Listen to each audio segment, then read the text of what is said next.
Floyd. Like, Floyd spends money like it's a tap. Like, he's got a tap, just like unlimited amount of money. Money's just flowing. And even as much money as he's made in his career, which he's probably made as much, if not more money than any boxer ever. It's all these lawsuits. Like, he hasn't been paying. He owes money on this and owes money on that. And it's like, you got to come out of retirement. Yeah, that's tough. Yeah. That's tough. He have it, but he really don't have that spark like how he was when like he was in it. You know? Like him going back and like fighting and stuff like that. I think that shit fucked him up. Whatever could happen if the guy gets beat up by Manny Pacquiao, right? It creates a tough situation. I felt like that was the bigger story. But is Floyd broke? What a stupid question. Are you a stupid person? Of course he's broke. He's a boxer.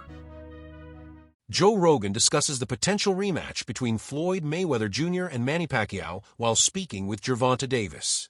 During the conversation, Davis, often called Tank, argues that many of these big fights happening today are mainly designed to generate huge paydays rather than truly help improve, evolve, and grow the sport of boxing for the long term. The industry world is just like, it's trash, bro. Joe Rogan praises Floyd Mayweather Jr. for continuing to stay active, incredibly fast, and highly disciplined even long after stepping away from professional boxing, while also maintaining his body in truly remarkable physical condition. His body, and also that mindset of what he learned when he... Floyd Mayweather Jr. stays competitive by avoiding unhealthy habits and consistently maintaining strict discipline in his lifestyle and training, a commitment that helps him preserve his speed, stamina, and sharp reflexes even years after stepping away from professional boxing and entering retirement. Is everything. Discipline, never knowing you're never going back to that. Don't buy anything stupid. Don't be dumb with your money. Don't be dumb with your body. Take care of yourself. Never get out of shape. Always keep your conditioning up. So when you go into camp, you're not struggling to get back in shape again. You're already in shape. Now you're just working on your skills and honing everything. Joe Rogan praises Floyd Mayweather Jr. for continuing to remain active, extremely fast, and highly disciplined even years after stepping away from professional boxing, while still keeping his body in outstanding and truly remarkable physical condition. I would have always favored Mayweather to win the fight. The point is that because it happened after its expiration date, we will never have the actual answer. You and I might agree, Mayweather was too long, too good a boxer, naturally bigger guy and better defense. But we will never actually know the answer to that question because we never got to see it 5 years earlier. Now, Shady makes the point, Malik, that this is not like Crawford-Canelo, and it's not. Right. But it's also not exactly like Jake Paul and Mike Tyson. It's nowhere near that stuff. So what is it? What are we, because Netflix doesn't seem to care if this is more of kind of a carnival or an exhibition, or if it's like the greatest, biggest fight in the world. What they're looking for are eyeballs, right? Where does this fall, Mayweather and Pacquiao, on the most legitimate Crawford-Canelo side of the spectrum, or the kind of sideshow Jake Paul? Gervonta Davis believes the proposed fight between Floyd Mayweather Jr. and Manny Pacquiao mainly revolves around making money rather than anything else. When asked why he thinks that, he suggests that Pacquiao likely needs a financial reward that comes with such a massive event. The conversation continues with the question of whether Pacquiao still has a real chance to win the fight, but Davis remains skeptical, explaining that the current boxing landscape simply does not pay fighters the same way anymore, and the competition at that level also does not move like it once did. He repeats that the paydays today are different, emphasizing that things are not paying like that, and the fights are not playing out like that anymore. He need the money. I'm telling you. Does he have a chance to win though? Top Rank ain't paying like that, and they ain't playing like that. So you don't see.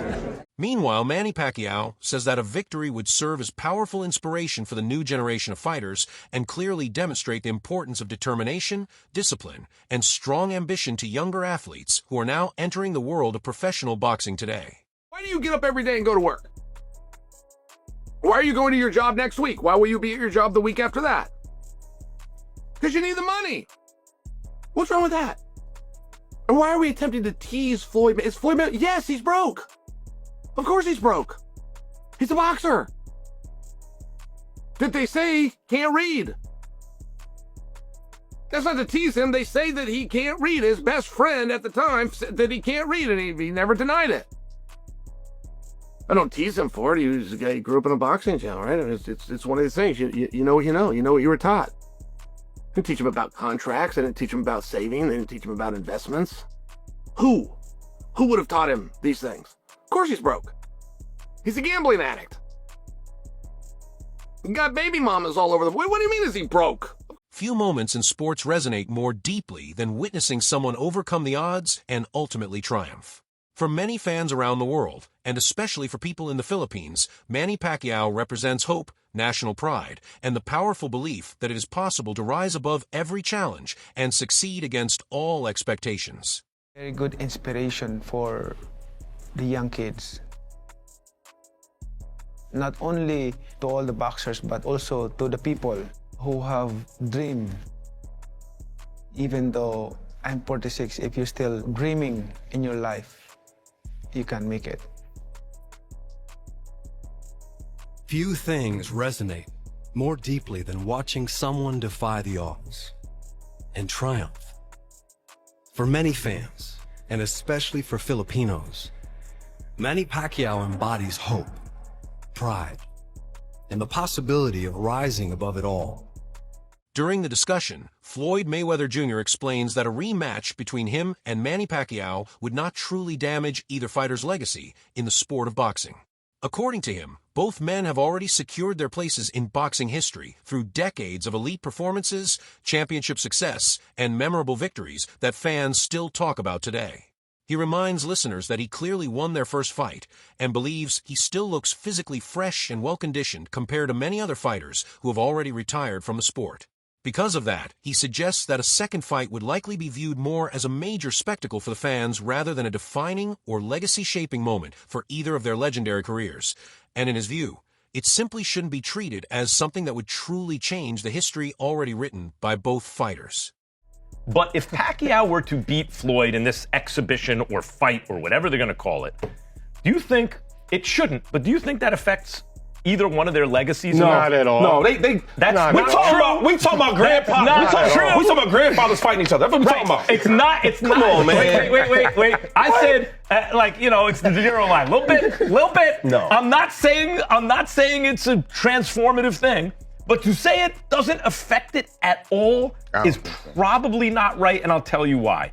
Because if Pacquiao should win, for example, there will be those who say, well, when Mayweather beat him the first time, they were both past their primes. Mm-hmm. Certainly Pacquiao, who had been destroyed by Marquez, right, knocked out, was not the world-beating terror. Yeah, and the rotator cuff, but he was a world-beating terror 5 years before that when he was run. At the same time, Floyd Mayweather Jr. admits that public perception could still shift slightly depending on the result of a potential rematch.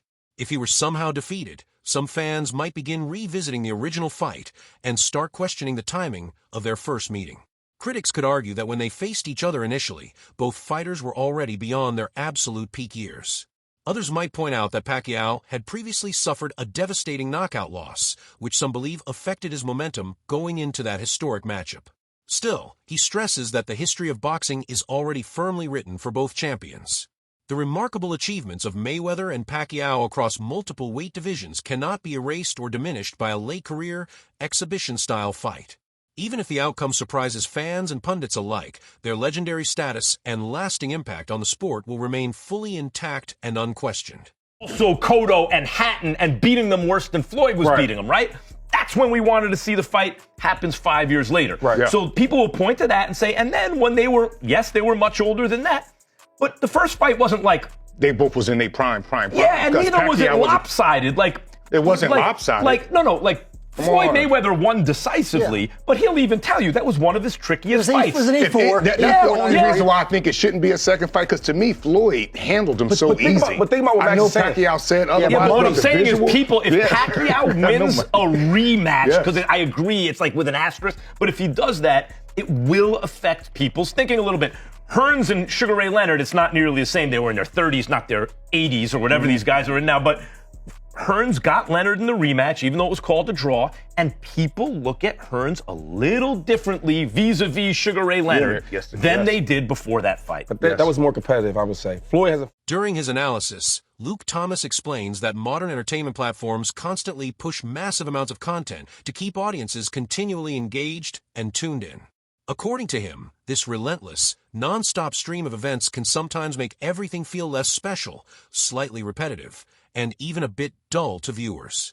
He believes that many people today are increasingly drawn toward nostalgia because earlier eras of sports and entertainment often felt more vibrant, unique, and memorable in comparison. While Luke Thomas admits that this observation is mostly personal and anecdotal rather than backed by hard empirical data, he still argues that there is something about modern life that makes the past appear far more exciting, appealing, and cherished. When discussing the potential rematch between Floyd Mayweather Jr. and Manny Pacquiao, Luke Thomas says that the true driving force behind such fights often stems from the business side of the industry. He explains that companies like Netflix are eager to enter the live sports event market because fighters like Mayweather and Pacquiao still carry enormous global name recognition, and combining them in a single event could attract a massive, worldwide audience even years after both fighters have passed their competitive primes. Once everything feels a little dull, I don't know, but there just appears to be a great need among the broader public for nostalgia and for a different time, because that time felt more alive and colorful. I don't have hard data to support this. This is very much an anecdotal observation, but I do think it is true. There is something off generally about modern life that is making the past more palatable than the present. But reason number 3 is the one I actually really want to focus in on. I asked earlier, why is this fight being made? And the answer is, on some level, relatively obvious. As I mentioned, they're broke, blah, blah, blah. But the other one is like, why is Netflix making this? Well, they want to get into the big live event business, and Floyd still has some popularity, Manny still has some popularity, and then together, they might be bigger than the sum of their parts individually, certainly. Luke Thomas also highlights how the rise of streaming services has fundamentally changed the economics of boxing. In the past, fans had to pay steep pay-per-view fees just to watch major fights. For instance, the original Floyd Mayweather Jr. versus Manny Pacquiao bout in 2015 cost around $100, creating a significant barrier for many viewers. However, when a fight is made available on a streaming platform like Netflix, millions of subscribers can watch without paying anything extra. Because of this lower barrier to access, Luke Thomas believes promoters are now increasingly focused on recognizable names rather than purely competitive matchups. He cites events involving Jake Paul and Mike Tyson as prime examples where enormous audiences tuned in even though the fights were widely criticized for lacking quality and genuine competitiveness. According to Luke Thomas, this shift raises an important question. Are streaming platforms genuinely improving the sport of boxing, or are they simply producing high-profile events designed to attract attention without delivering the level of meaningful competition that fans truly want to see inside the ring? Or on pay-per-view. I don't know if it would get made. I mean, in the end, it might. It might actually get made because these guys need money. There might be enough people who buy it to kind of make it work, or to, at a bare minimum, get an investor to put the money up. They lose their money, but some effort at making it is possible. But that would be a much harder slog. This fight doesn't have that problem. You don't have to pay for pay-per-view. Yes, you have to have a Netflix subscription, but a lot of people do. It's the biggest streaming platform in the world. The incentive structure in place, created by streaming platforms that are just looking for big name value, what will get people to tune in, what is a pairing that is available, just based on contractual availability. During his discussion, Chael Sonnen explains that the financial figures often mentioned in boxing are not always exactly what people believe them to be. According to Chael Sonnen, fighters can earn enormous paydays, but the structure of boxing finances is extremely complex and frequently misunderstood by the public. He suggests that even though Floyd Mayweather Jr. reportedly earned massive sums during his career, the real financial picture behind the scenes can be very different from the glamorous image presented to fans. Chael Sonnen also addresses claims involving Mayweather and Showtime, where Floyd Mayweather Jr. argued that the network did not fully honor a contractual agreement. However, Sonnen notes that public sympathy for Mayweather can be limited because similar accusations have arisen in other situations. For instance, controversy once surrounded payment disputes involving Logan Paul after his exhibition bout with Floyd Mayweather Jr., highlighting how financial disagreements in boxing often become highly publicized and widely debated. And yeah, of course Floyd's broke. Would you be boxing if you weren't? And it's very tough to be sympathetic to Floyd. So Floyd is arguing that he was robbed by Showtime. That he had a deal that Showtime didn't argue. He's arguing this. And who's making that argument and where that goes? I'm just sharing, like, in public opinion, it's very hard to be sympathetic towards Floyd when Floyd, as a promoter, stiffed Logan Paul. Like, to argue this guy in boxing cheated me and I trusted him, when it's being argued that you, who were the trusted one, cheated another guy. It's very tough. And by the way, there's also headlines out there. Floyd Mayweather owes Logan Paul $1.3 million. No, he doesn't. Just to clear that up. According to Chael Sonnen, the situation is frequently misunderstood by the public. He explains that the reported debt was linked to a promotional company rather than Floyd Mayweather Jr. personally. In boxing, promotions operate as separate business entities, and financial obligations often fall on the company itself rather than the individual fighter. Because of this structure, Chael Sonnen argues that the economics of boxing are extremely complex and confusing, even for experienced observers who follow the sport closely. Another point raised by Sonnen involves the challenges created by multiple fight announcements. He explains that if a promoter schedules an event, such as one involving Mike Tyson, announcing another bout beforehand can disrupt the business arrangement and complicate planning. Sonnen notes that when Floyd Mayweather Jr. later announced a fight with Manny Pacquiao, it created additional complications for other potential matchups. In the end, Chael Sonnen believes the situation demonstrates just how complicated, unpredictable, and intertwined the boxing industry can be. Contracts, promotions, and scheduling decisions often overlap, making it extremely difficult for fans to fully grasp the real story behind major fights involving legendary figures like Floyd Mayweather Jr., Manny Pacquiao, and Mike Tyson. Promotion owes Logan $1.3 million, and no, of course he's not going to get it. That promotion's already shut down. Allegedly, by the way, yes. But I'm just sharing with you, like, no, it's not the same thing. It's an entity. Floyd didn't know what was going on. And Logan's a very smart guy. It's not like he ever would have trusted Floyd to know what's going on, but he trusted Floyd's people, and you do take a level of risk, and, you know, you think you're dealing with an honorable guy. It's one of these things, and Floyd didn't know where the money was. I don't like suggest for you that Floyd grabbed the money and ran off and kept it from Logan. Floyd didn't know where the money was. There's very few people that understand the economics of boxing, by the way. It's a very complicated thing. Would you like to explain it to me? You're a big boxing aficionado. Would you like to explain to me the economics of boxing? It's a very confusing thing. Which is one of the reasons that it's very easy for somebody to be skimming. It's a very easy thing to... Wade Plemons emphasizes that Floyd Mayweather Jr. could be risking his flawless professional legacy by stepping into a rematch. According to Plemons, Mayweather built his reputation over years of disciplined, elite-level performances, maintaining an unbeaten record that became a defining part of his identity in boxing history. Entering another high-profile bout now means that this carefully cultivated reputation carries genuine risk, as even one unexpected moment inside the ring could alter how that perfect record is remembered.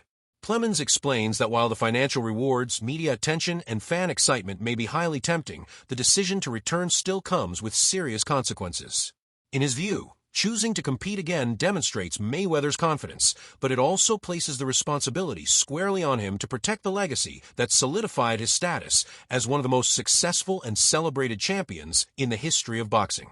7 years later, when both men are about to hit 50, here we are. Okay, that's the hype of this. That's the interest of it, right? Two of the biggest names in the history of the sport. They're both old. We get that. But they're both doing this in a pro fight. This will not be an exhibition. It'll be a pro fight. So it is going to go on someone's record. Could Manny actually take Floyd's O away? And here I am getting drug into this thing. And you know what? I'm not even mad about it because I understand what it is. It's not going to be the highest level of fight between these two. And I don't think it sullies their name any worse than what Floyd was doing with, John Gotti III. No offense to top 3 black person of all time, but Deji, some other fights that no one really watched or cared about. Floyd did that to himself, but he still has the drawing power across from his greatest rival in Manny Pacquiao to make this an interesting. Meanwhile, one analyst points out that if Floyd Mayweather Jr. considers boxing his work and profession, he will naturally continue to do it. Age, previous achievements, or past accolades do not change the fundamental reality that work is work, and everyone must find a way to earn a living. The analyst emphasizes that Mayweather, even at an older stage in his career, still carries responsibilities and financial obligations that make it necessary for him to remain active in the sport. Boxing has always been his chosen profession, and stepping away entirely is not a practical option when financial matters and long-term stability are considered. While fans may critique or question the decision from a professional and pragmatic standpoint, he is simply fulfilling his role, ensuring that he can maintain his lifestyle and meet his financial commitments by continuing to perform in the ring. Go through and used to eat back in Kazakhstan or wherever the hell. Man, look. Was he doing it for the money? Hell yeah. That's how you go in. That's how you can't go in. But the perception is, oh, okay, look at this young, hungry fighter. Yes, young, hungry. And then all of a sudden you're supposed to get fat and full and not want to do it again? Tell you right now, if Canelo said, Triple G, let's do it again for the 4th time. Don't care how much money Triple G got. It shouldn't be a social pressure that, oh, what's wrong, Triple G? Why are you fighting him again? You know, we ain't doing that to Canelo because we like, well, Canelo still want it. Canelo still got it. Canelo's still going. What if Canelo need the money? Who cares if you need it? You can get it. Dog, don't let somebody talk you out of your money because they say, what you doing it for? What you doing it for? Oh, you lost sight of it. So you're supposed to hate money now if your name is Money Mayweather. I understand y'all like, well, that ain't why he doing it. You don't know that. It sounds good. You'll win the barbershop. Trust me, everybody gonna be clapping and laughing at you when you're there. But you don't really in your gut, gun to your head know that. You just saying that's the narrative. How about this? What if his accountant called him and say, Floyd, we only got 100 left. Only 100 million? Yeah. But guess what? Jake Paul just made that in one night. Got his jaw dislocated, but hey, what's up? I got a call from my boy, CEO of Netflix. He said, is Floyd still training? That's how they do it. That's a wrap for today's video. Stay tuned for more updates, and we'll see you next time.